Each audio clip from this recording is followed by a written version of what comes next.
In a world that's very uncertain, where even attaching probabilities to risks is often a fantasy, there are two questions you could ask yourself. One is, which strategy will maximize return on investment? Second, which strategy will give us good enough returns on investment under the widest set of future circumstances in the world? That is to say, you are acknowledging how uncertain the world is and asking which path will be most robust if the really uncertain things happen. And if you decide, when I retire at 65, I'm going to need $2 million worth of assets, what's the safest way to amass $2 million worth of assets given an uncertain future world? That's a very different question from what's the way to maximize the assets. Your goal is a good enough result, not the best possible result. And you are willing to sacrifice value in return for security. Welcome to the Work for Humans podcast. This is Dart Lindsley. You may not have heard the term rational choice theory, but it is so pervasive that we don't even notice that we're using it as the default standard for smart decision making. We talk about trade-offs and optimization and ROI and risk-adjusted value as if that's what it means to be rational. Over time, though, this way of thinking has stopped being just one tool in our tool belt and has become the default lens through which we see people and organizations and work. Barry Schwartz argues in his most recent book, Choose Wisely, that the decisions we face in real life are a lot more complicated than a hand of poker. Barry's a psychologist and longtime professor at Swarthmore College and UC Berkeley, who's written extensively about choice and motivation and work, including his most famous book, The Paradox of Choice. In this episode, we discuss how to take off the blinders of rational choice theory and deal with decisions when values, meaning, and moral judgment are involved. We talk about what happens when models designed for markets and games get applied to work. We explore how quantification can displace judgment, why treating decisions as isolated moments misses the larger story of a life, and how our ideas about rationality have quietly shaped how work is designed. So, if you enjoy the show, of course, leave a review and subscribe wherever you listen to podcasts. And now I'm very pleased to bring you my conversation with Barry Schwartz. Barry Schwartz, welcome to Work for Humans. It's my pleasure to be back with you, Dart. Your most recent book, Choose Wisely, came at a really fantastic time for me. I wish I'd had it years ago. And I'm going to summarize it this way. This is the way I kept thinking about it over the week. I kept thinking to myself, a psychologist and a philosopher walk into a bar. And what's the punchline? The punchline is they get in a bar fight with the economists. And in my opinion, win.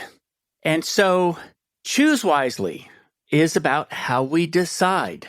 And it takes on something that I thought was, well, it's canon, which is rational choice theory and the appropriateness of rational choice theory. So let's start at the beginning with what is rational choice theory. And we're probably going to start saying RCT just because the book refers to it, but rational choice theory. So it's a simple idea that comes from economics, and it says that when we're faced with a decision, there are two things we have to think about. One, how good will each of the options be? And two, how likely is it that they will be that good? The world is an uncertain place. So you may expect a wonderful meal and be disappointed. And so you've got a value. It's going to be this good. You've got a probability. There's a 50% chance it's going to be this good. You multiply them together and you get what's called your expected utility. And according to rational choice theory, the way we should be making decisions is for any set of options we face, we calculate the expected utility of each option, and we choose whichever one has the highest expected utility. It's that simple. Sounds very reasonable. It sounds very reasonable. And in my field, the study of decision-making, what has become clear over the last half century is that however good that theory is as a standard for making rational decisions. It fails as a description because people make mistakes. Psychologists have spent 50 years cataloging and demonstrating the errors that we make when we're faced with those kinds of decisions, so that as a description of how people decide, it fails. As a norm for how people should decide, it remains firmly in place. In fact, to some degree, the descriptive research gets its credibility from having this clear standard of what the right thing to do is. And you can say, this is the right way to do it, and look at what these idiots are doing instead. This is the right way to do it, and look at what these idiots are doing instead. So, to some degree, the more research has been done on our failures to act that way, the more legitimacy rational choice theory has gotten as the standard. What's the classic sort of gambling example? It's interesting you say that, because one of the things we argue is that the gambling situation is the classic example. Do I hit or do I stay at a blackjack table? Do I bet on with the shooter or against the shooter at the craps table? Do I bet on heads or tails when a coin is flipped? And here, too, you've got two things. How much do I win if I win? How much do I lose if I lose? That's the value. How likely am I to win? How likely am I to lose? You put those two together and you get an expected value, an expected utility, and that's the gamble you should make. It's sort of like the way Daniel Kahneman described it, is that the gambling situation is like the fruit fly of decision making. You know, you study genetics in fruit flies because it's so convenient, and then you take these basic principles and you extend them to much more complex genetic mechanisms. But it makes sense to start simple. And what we argue in the book is that rational choice theory, as bad as it is as a description, it's even worse as a norm. That the world simply does not allow us to make decisions in that way unless we so artificially limit, constrain, and frame the world that it looks like our decisions are just like gambling decisions. So the book starts with a very simple question. You wake up on a Saturday morning, it's beautiful, and you ask yourself, what should I do today?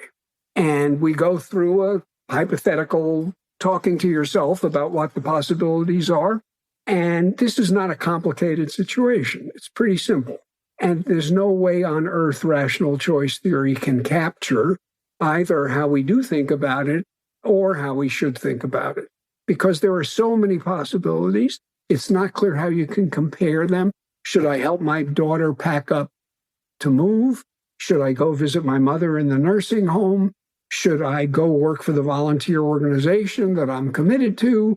Should I get ahead of myself in the work week that's facing me? Should I get exercise? Should I read a book? Should I watch sports? How do you compare these things to one another? And the idea that you can use the word utility as a common standard that you can use to compare everything with everything is the crux of the problem. And what makes it seem so reasonable, let me just say, is that we're used to doing this not with utility as our measure, but money as our measure. That's the point of money. A dollar is a dollar. And you can say, how much is this worth to me? And how much is that worth to me? And there's a common standard. And we use it all the time. But the notion that this is the way the decisions we face in real life come at us, and this is the way we should think about them, is what the deep problem is. And I think it is a very deep problem. It's interesting. So my family has a background with fruit flies. My father was a fruit fly geneticist who advanced the model of fruit flies as a model in biology. The truth is that using the fruit fly, and I think as Kahneman did, is a false analogy because a fruit fly is a whole organism.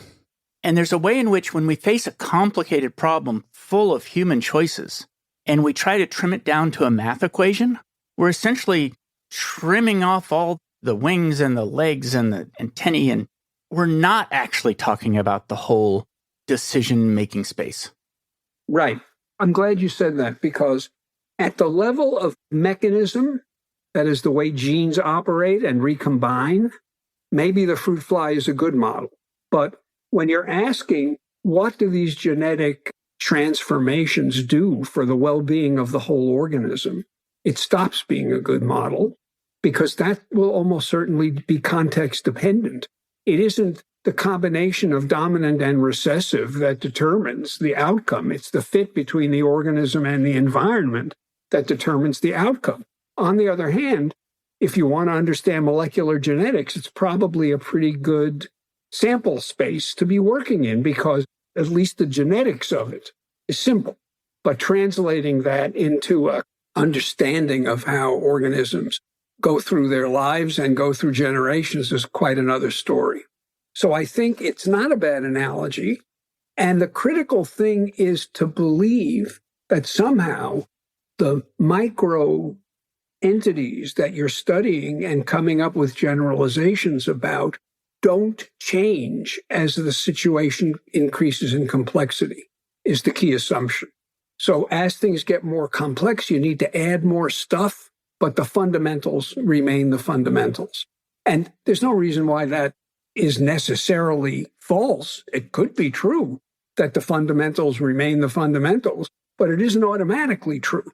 And in these days of artificial intelligence, people have started talking about, it's an old idea, but I'm glad it's coming back into people's attention, the notion of emergence, that at certain levels of analysis, things emerge that you could not see from lower levels of analysis, which I think is probably as universal a principle as there is.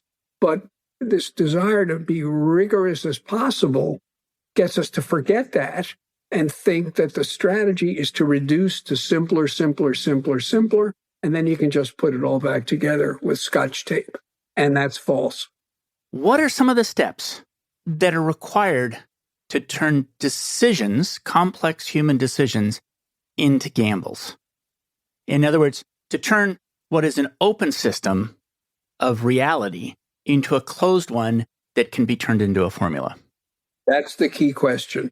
And the language we use to talk about that involves the use of the concept of framing, which is a big deal in decision-making research because often the way a decision is framed affects the choices that people make, and you can mislead people into making bad decisions by framing the options in a certain way. So framing, sensitivity to framing is thought of as a defect. And ideally, you want your decisions unframed so that you can see them as they, quote, really are. And our argument is that there's no such thing as a decision that is unframed. Everything is framed. And if you literally were faced with an unframed decision, there's no way you could ever make it. So we depend on frames. And the critical question is, are we using good ones? So the gambling casino essentially tells you everything in the universe except odds and payoffs is irrelevant. What more rigid way to frame a situation is there than that? On Work for Humans, we've been exploring the principles of multi-sided management, which is the belief that work is a product that every company designs, builds, and delivers to employees.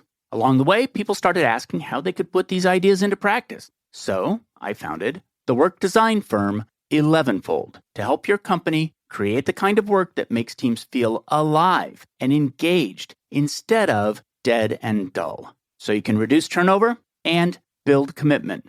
We're doing something revolutionary here. Learn more at 11fold.com. That's 11fold.com. And that your objective should be self-maximization. So one of the experiments that was done was asking people to make bets in such a way that were rational. And I really want to point out that the word rational is loaded because what's the alternative? Well, irrational decisions, which there's a whole sort of business out there of essentially showing how people make stupid decisions. Freakonomics is an example of that, which is it's saying, look, we're going to narrow it down to a very simple equation, and then we're going to say how people are not optimizing this simple equation, which is actually simpler than the world. So one of the experiments described somebody who's being set up to maximize the amount of money that they were going to make if they made a particular gamble. And my thought was, well, who's going to get the money if I don't win it? If I don't win it, could that go to graduate students? If I don't win it, is it something that's going to go into the pocket of the researcher? That might actually be contextual for me. But it's been framed as your job is to optimize your personal outcome. And that's an assumption about a massive simplification about how people think about how to make decisions. Absolutely. And so, in this case of what should I do on a Saturday, is this a me question? Is it a we question? There's a sense in which you need to answer that before you start arraying the alternatives. Also, in a typical experiment, the options are given to you. Whereas when you're actually thinking about what to do, as you're deliberating, new options appear. When you're trying to decide whether to go for a hike or just a gentle walk, maybe there's a third option that hadn't occurred to you that's midway between those two. So you get exercise and you see beauty and you don't knock yourself out. So the very process of deliberating adds options or alters options. And that, it seems to me, is part of what it means to be a rational decision maker. You are open to being educated as you go through the process of thinking about what to do. And you're right about that word rational being loaded. It is such an honorific. If it were called self-interested choice theory, what's the big deal? But rational choice theory means this is the way you should be living your life. This is the way you should be making decisions. Nobody wants to be irrational. That's why it's had such a big impact, I think. And in business schools, it's what they teach. That's exactly where I was going to go next, which is how it affects businesses. And I can tell you, having been a decision maker in businesses, having been responsible for portfolios, the question, there's lots of complicated ways to say it, is what's the ROI? Which is, we're going to turn this decision into a return on investment, and we're going to try to focus it down to this particular project's ROI. And I understand why we do it. This is an incredibly complex space, and we would like to arrive at some sort of certainty. And we would like to at least be able to say, I made the decision because, look, a number, this number. To do that, and I can tell you from experience, I call it lying by caveat, which you're going to say, this number is true if all these caveats are true. If the market grows by this much, if this grows by this much, but the caveats are so massive that the truth is the decision was sitting on nothing, really, but we were able to make a number that we could point to. But what happens, at least from my outside perspective, is you make the caveats real by hiring people who are called risk analysts. So, yes, there are all these caveats, but can we attach numbers to them too? And the answer is you damn well better, otherwise you're going to lose your job. This is another big secret to this.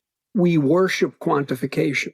And there's a lot of research that shows when you give people relatively simple decisions that involve, say, more than one dimension, how good is the food, how expensive is the restaurant, whichever dimension is quantified dominates the decision. If you give it a 7 on a 10-point scale, you'll give it more weight than if it has 7 stars. There's something magical about numbers that even if you don't think it's that important, that it's a pretty restaurant, if that has a number attached to it, it will increase in importance and have more influence on your decision than it should, just because it's quantitative. And that protects us, this quantification. It protects us from our own biases. It protects us from being accused of playing favorites. The reason he got a raise and you didn't is that his performance metrics were 20% higher than yours. I wish it were some other way, but I'm just going by the numbers. I mean, I've always argued performance is largely unknowable. But if we can dress it up with enough quantification, it will look like we're being fair, or at least we can say we're being fair. We have a justification that we can point to. And we start unpacking the justification, whether there's bias in the metric that is hidden so that you're not really being objective. It's just buried in a metric that looks objective is a separate matter, and no doubt a really problematic one, because there often is bias in the metric, but still the power of quantification. And, I think in the grand scheme of things, this is a reflection of what we sometimes in social science call physics envy.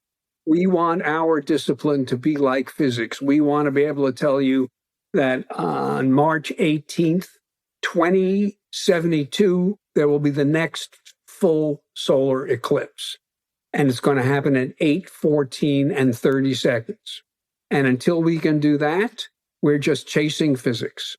And what it means to chase physics is you try to do exactly what physicists are doing, only you're talking about animate, living, complex, context-dependent things and not the motions of subatomic particles.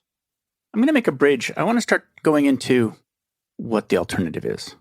I just really want to emphasize the degree to which work is influenced and our experience of work is influenced by the assumptions. And in our last conversation, you brought up Skinner and B.F. Skinner's Skinner boxes, which is this idea that people have no internal life, that we can just see them as a series of inputs and rewards and punishments. That if we just control the inputs, we can get the outputs we want. And there's a way in which all companies have striven to make themselves Skinner boxes. Yep. One of the papers I wrote that I'm proudest of is called Skinnerian Psychology as Factory Psychology. And the argument that we made in that paper is that Skinner claimed that he was discovering something about nature, a fundamental truth. But what really was happening is that he was describing the workplace of a typical 18th, 19th century working person, which is to say, the factory owner creates a Skinner box, and behavior inside that environment looks just like rats and pigeons inside their Skinner boxes. And the question of whether that environment is a natural reflection of the environments that people actually have just goes away, because fish don't know they live in water. And in the industrial age, we didn't know we lived in factories and that there was another way to organize work and another way to organize life. So what he thought he was doing, he was providing a pretty good description of an environment that itself had been turned into a Skinner box, not by Skinner, but by Frederick Winslow Taylor and other people like him. In my recent studies, I've realized that management theory has really worked to get beyond that, but practice is still haunted by it. We still have a lot of practices that are haunted by those ideas. Before we go on to how to choose differently, I think it's important to talk about not just the you might choose wrong problem of RCT, but the moral hazard of rational choice theory. That's complicated because what a devotee of rational choice theory will say is that when you create your Excel spreadsheet, you can put any set of values in that you want. So that, for example, it isn't just about me winning the gamble. It's about what effect will this have on the people I love? What effect will it have on my family? What will it do to the environment? What will it do to the world? Each of these aspects of the decision gets an importance weight and a value assigned. So it could be a good way to make moral decisions. That the fact that in actual fact that rarely happens is a separate matter, but in principle it could happen.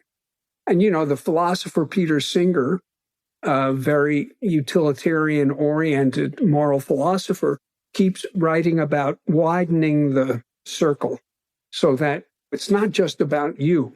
It isn't even just about you and your family. It isn't even just about you and your country. It isn't even just about you and other human beings. And the moral progress is the ever expanding of the circle of concern. And you see this now in this movement called effective altruism, where people are really trying to decide what's the absolutely best thing they can do with their resources to improve collective welfare. And they take it quite seriously, and they think that in principle, it ought to be quantifiable. And in principle, you can say this is the right way to spend your extra money, and this is the right set of political demonstrations to be going to, and so on. So there's still the temptation is to use rational choice theory, but broaden the scope of things that it takes as relevant. And look, I think that's an improvement, but it still transforms the problem from the real problem we face into a toy problem. And, I've had lots of disagreements with people who are very enthusiastic about effective altruism, where I suggest that's what they're doing. And they say, well, what the hell's the alternative to doing that? You want to be as thoughtful as you possibly can be. And that framework of rational choice theory helps us be as thoughtful as we can possibly be. And I then say, no, it's not being thought. You're counting, not thinking. Right. So let's talk about the alternative to rational choice theory.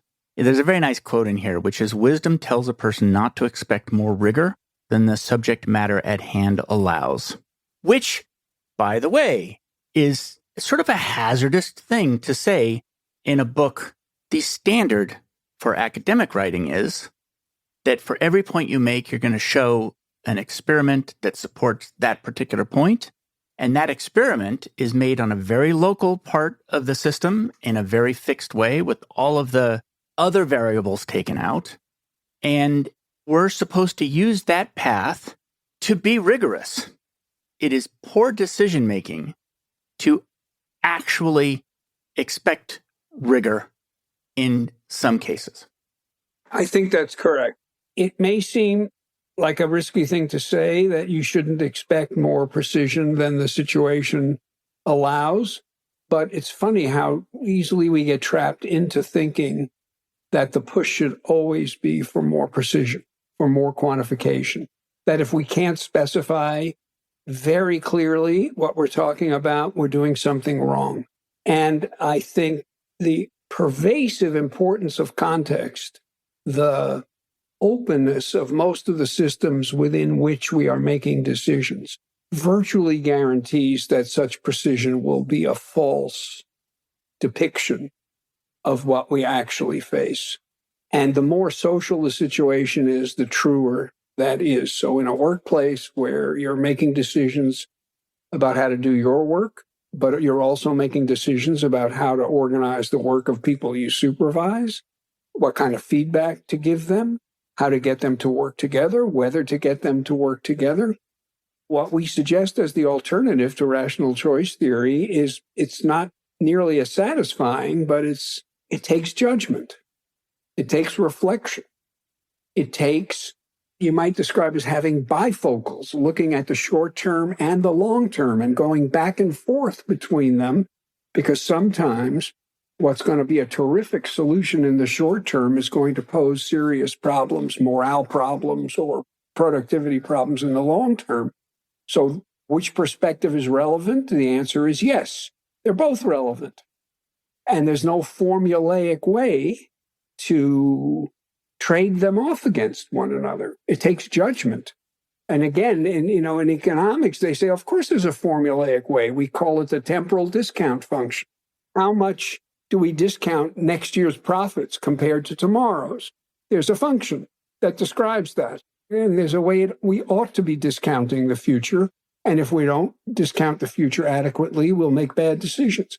So the aspiration is always to make it as precise as possible. And one of the arguments we make in the book, everybody is familiar nowadays with Excel spreadsheets, is that the spreadsheet does two things. You're trying to decide what job to take. So you list all the things that might matter to you, and you've got all the people who are begging you to come work for them. Lucky you. So this is a helpful thing to do because it's quite possible that unless you are systematic about this, you will ignore or minimize aspects of the decision that actually are going to be important. So you want to make sure that you're thinking in the large. What's it going to do to my family? What's it going to do to my social life? How about the quality of life and so on? How interesting is the work? Put it all out there. Good for you. The mistake is to think that you can then put numbers in all the cells and push a button and out will come the answer to the question, which is the best job for me? The real work is creating the spreadsheet. not filling it out. Filling it out is mostly a self-deception, I would argue. I want to go through, and I think this touches upon one of them. I want to go through some of the specific recommendations. One of them is understanding rather than prediction. What does that mean? We have this idea that the point of, say, science is to make true predictions. And that assumes that there's a kind of orderliness and regularity to the domain we're studying such that true predictions are possible. The problem, as philosophers have noted, is that for any set of data points you've already collected, there are an indefinitely large number of new data points you might predict, depending on what you think the function is that underlies the data you've got so far. If you think you got a straight line with a positive slope, you'll make one prediction. If you think you have a curvilinear relationship, you'll make a different prediction. So what's the underlying relationship between X and Y? It doesn't lead to a unique prediction. Each one leads to a different unique prediction. So unless you understand what's going on between X and Y, you don't know which underlying curve is actually capturing the data that you've got so far. So predicting the future is never mechanical. It always depends on some level of understanding of the phenomena you're interested in and the processes that you think are driving those phenomena. And the way you understand things is by thinking about them, by trying to relate them to other things that may on the surface seem unrelated. The better you are at doing that, the deeper your understanding of the phenomenon, the more likely it is that you'll be able to make predictions about what's going to happen next. But it's not a mechanical process, understanding. It's a process that requires reflection. You recommend narrative unity rather than atomized episodes. Right. This is an argument, it's more an assertion than an argument, that it would be catastrophic if people started measuring their lives in coffee spoons, as T.S. Eliot said.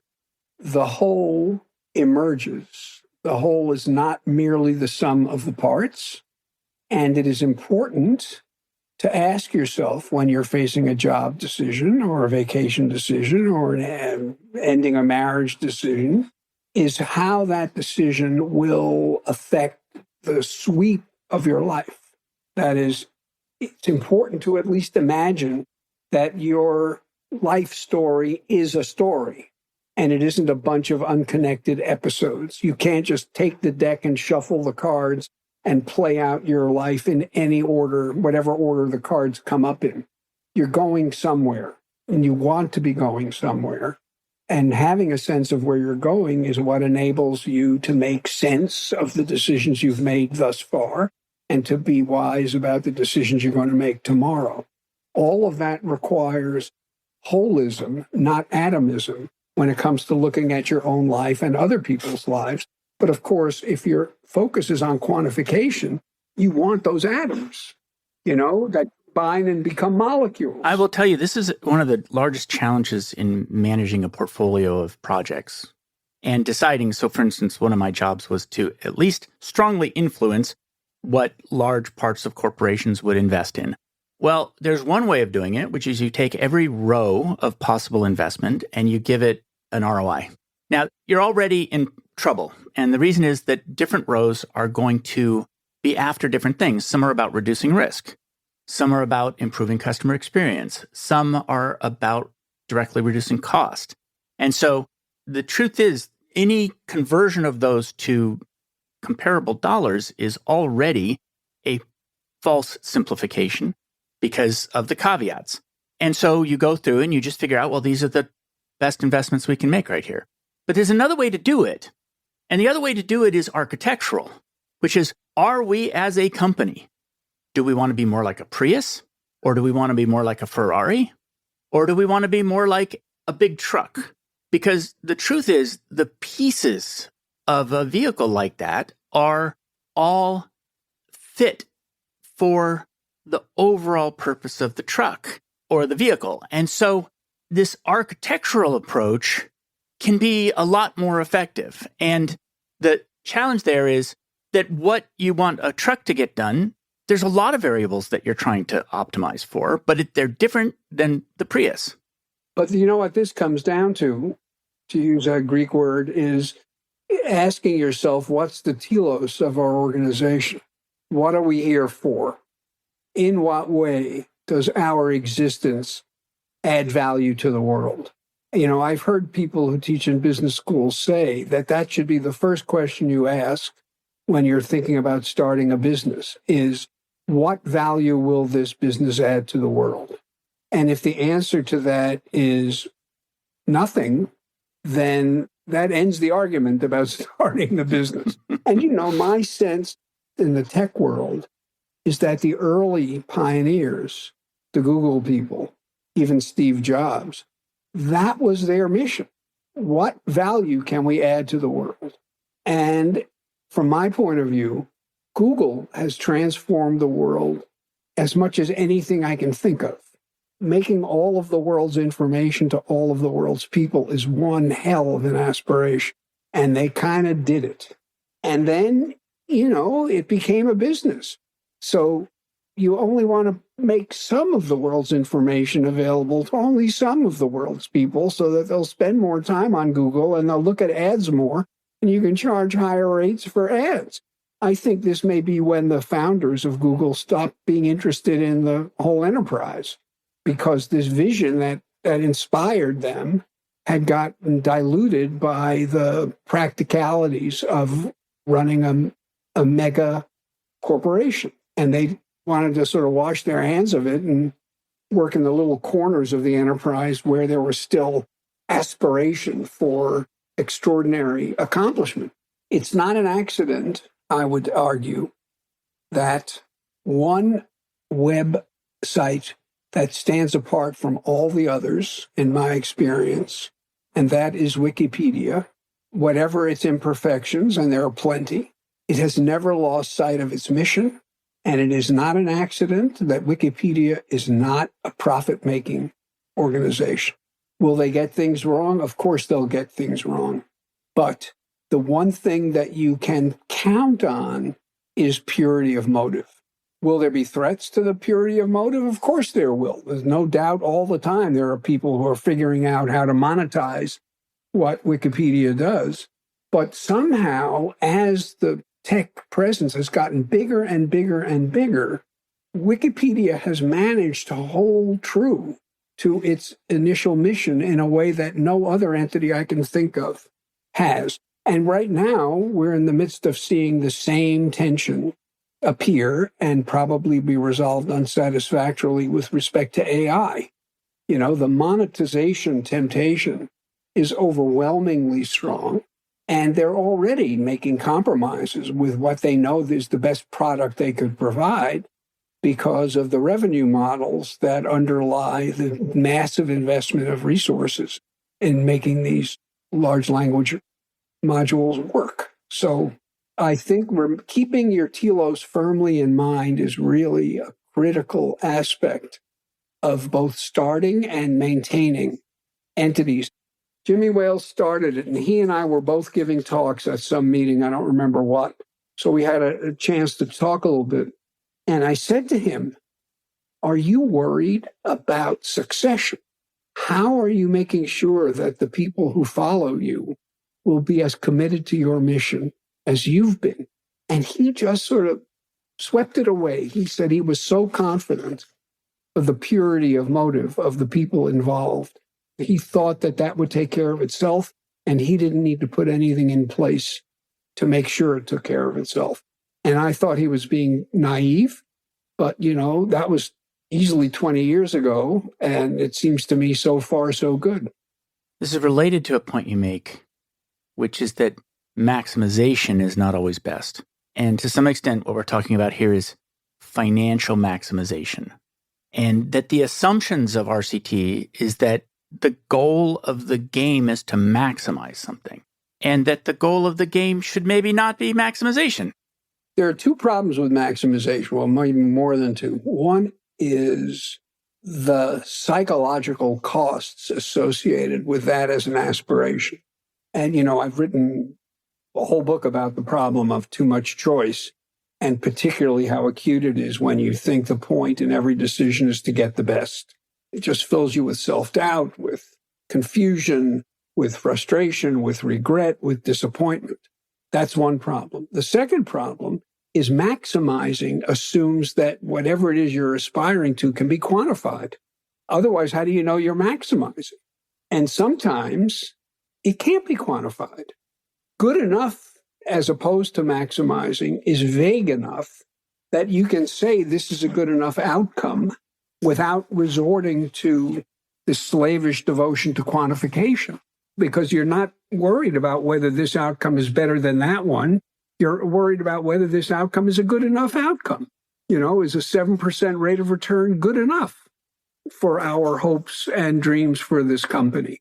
And so you can resist false precision and excessive weighting of quantification if what you're looking for is good enough results, because of the inherent vagueness of good enough. And so I think that's a real contribution, because it will inhibit people's temptation to find quantitative answers to every question. But your shareholders won't let you get away with it. Well, that's exactly what I was going to talk about, which is, okay, so people are going to invest in my company and they're going to say, are you going to give us good returns? And we say, they'll be okay. You should still invest in us. We're not going to go crazy with the returns on your investment, but they'll be okay. And here's the thing. In a world that's very uncertain, where even attaching probabilities to risks is often a fantasy, there are two questions you could ask yourself. One is, which strategy will maximize return on investment, taking uncertainty into account? Second, which strategy will give us good enough returns on investment under the widest set of future circumstances in the world? That is to say, you are acknowledging how uncertain the world is and asking which path it will be most robust if the really uncertain things happen. And if you decide, when I retire at 65, I'm going to need $2 million worth of assets to see me and my family through, what's the safest way to amass $2 million worth of assets, given an uncertain future world? That's a very different question from what's the way to maximize the assets. And notice, this is not simply adding risk into the equation. Your goal is a good enough result, not the best possible result.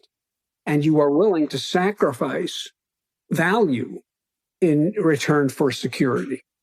This leads to the question of how to decide when rational choice theory is useful and when it isn't.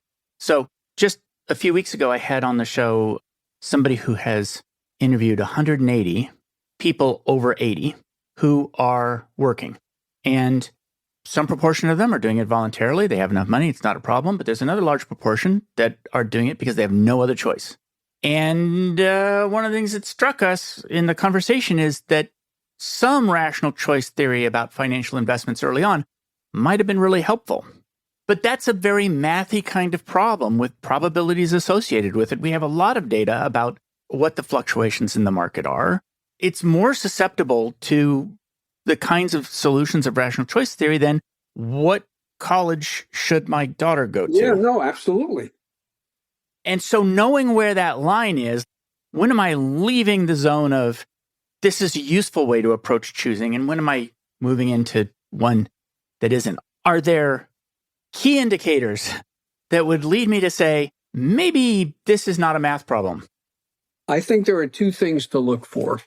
One is, to use the fancy word we use in the book, when you're contemplating options, are the various outcomes that you're thinking about commensurable with each other? That is to say, evaluatable on a common scale. And arguably, when your focus is on return on investment, there is only one scale. When it is return on your time as a college student, it's ridiculous to think that there's a common scale.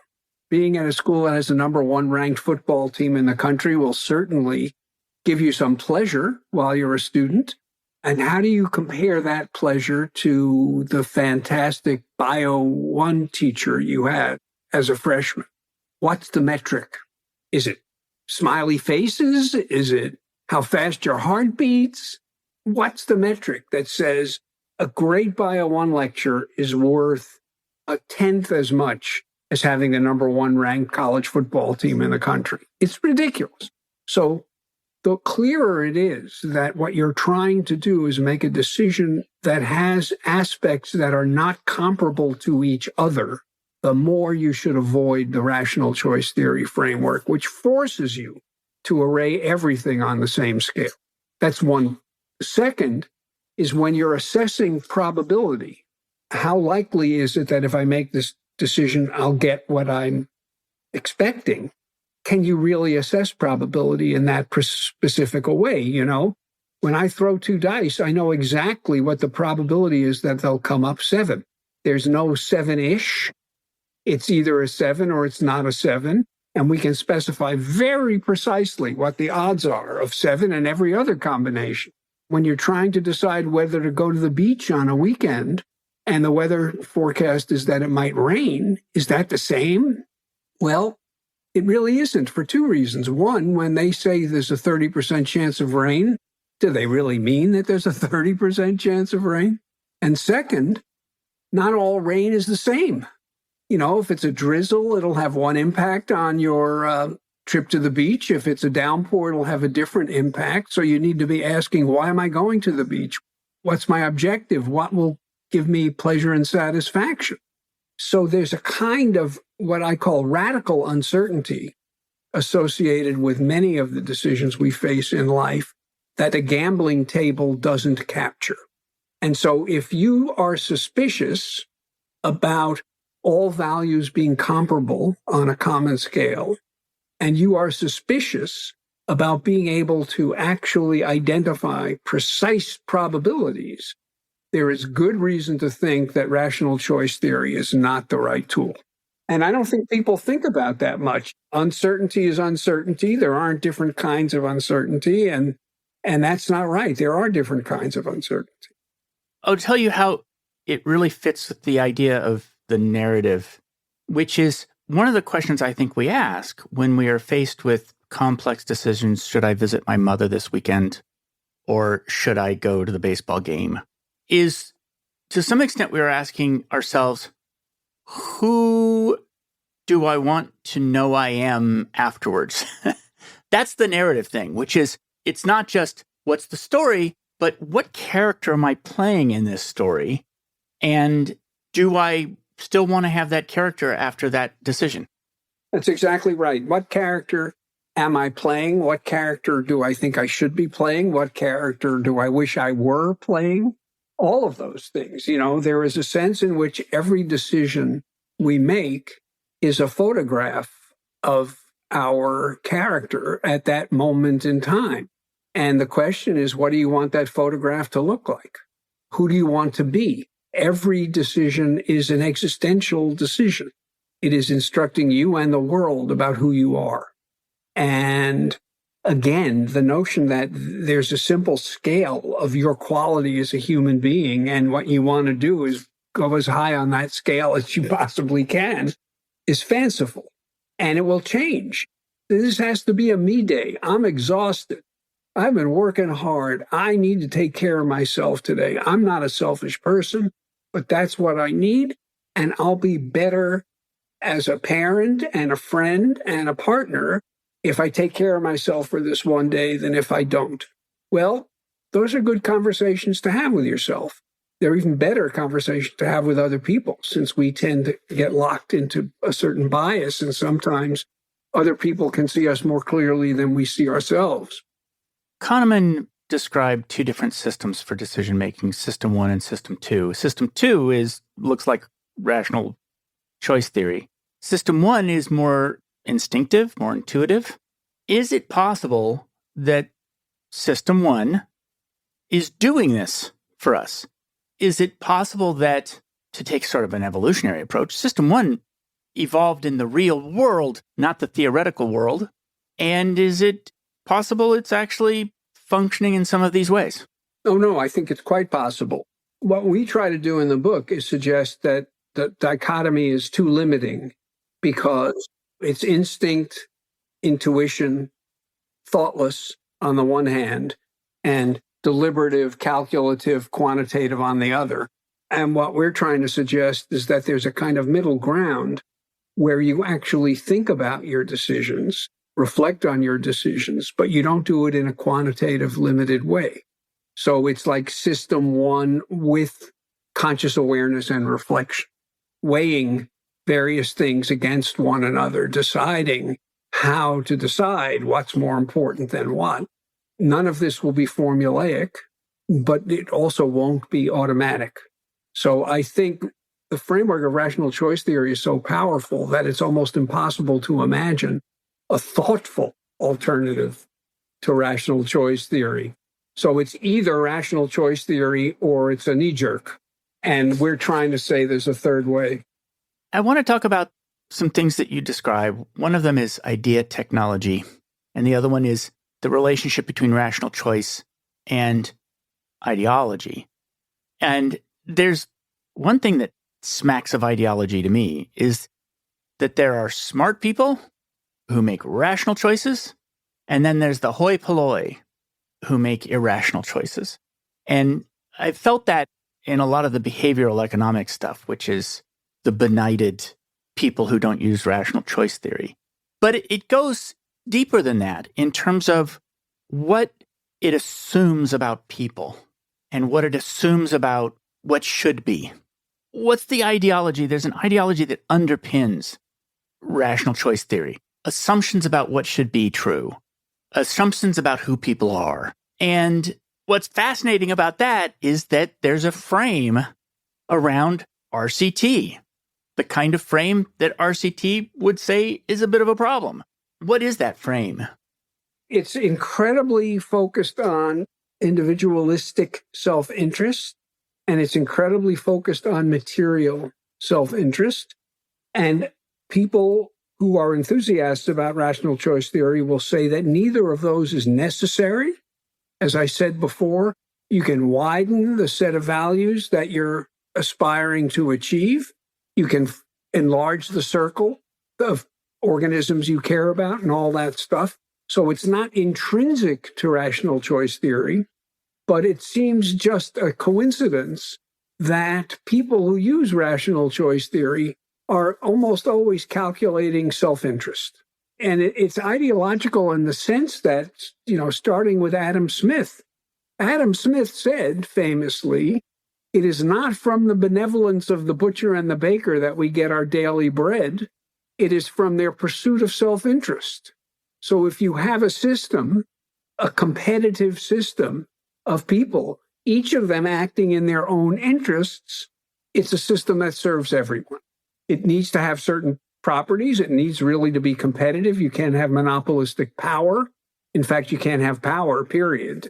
It needs to be the free exchange of goods and services. But he thought that we need to, as one economist once wrote, what does the economist economize on? He says, the economist economizes on love. And what he meant was, that's the really scarce resource, love for one another. So how can we create a system that will serve us well, even when there's a shortage of love? Was that Adam Smith? No. Oh, who was that? I can look it up. I don't remember. A very distinguished economist in the early part of the 20th century. Oh, I'm going to have to find that. It's really a stunningly insightful comment because we economize on the things that are scarce. So the scarcest resource we have is love. So you build a system that will work even when love is scarce. You don't need to economize on love inside the family, but you do need to inside the whole larger society. So competitive pursuit of self-interest produces a relatively humane system in the face of scarcity of love. That's the hypothesis. That's the hypothesis. And that was sort of what Adam Smith was saying. Yeah, it'd be nice if people were nice to one another, It would be nice if people cared about the welfare of other people, but we need a system that will work even when that's not true. And the free market is that system.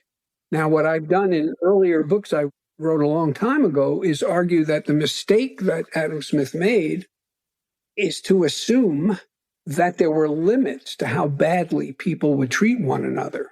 And he failed to appreciate how, if there are limits, it's because of social institutions that essentially tell us what's the right way to behave and what's the wrong way to behave. And he failed to appreciate that the thing about the market is that it corrodes those moral commitments. And so when you need them most, they're no longer there. He thought, it was human nature to be basically decent. Well, it's human nature to be basically decent in a particular set of environmental conditions. The free market is not that set of conditions. We've had folks on the show who touched upon some of these points. Yancey Strickler has done something called the bento box. It's a 4x4, which is, am I focused on me or we on one axis? And am I focused on now or later on another axis? And then when you face any choice, you should ask yourself all four of those quadrants. And so he spoke about that, and it's a very useful frame for this. We had Fred Reichheld on the show, who is the inventor of customer loyalty and the Net Promoter Score. And his point was, and by the way, he's been very unsatisfied with how the number Net Promoter Score has been used. And the reason is people use it to force behavior from employees as opposed to really understanding what customers want. And his point is all about what feeling should we have toward customers? And he says the feeling we should have toward customers is love.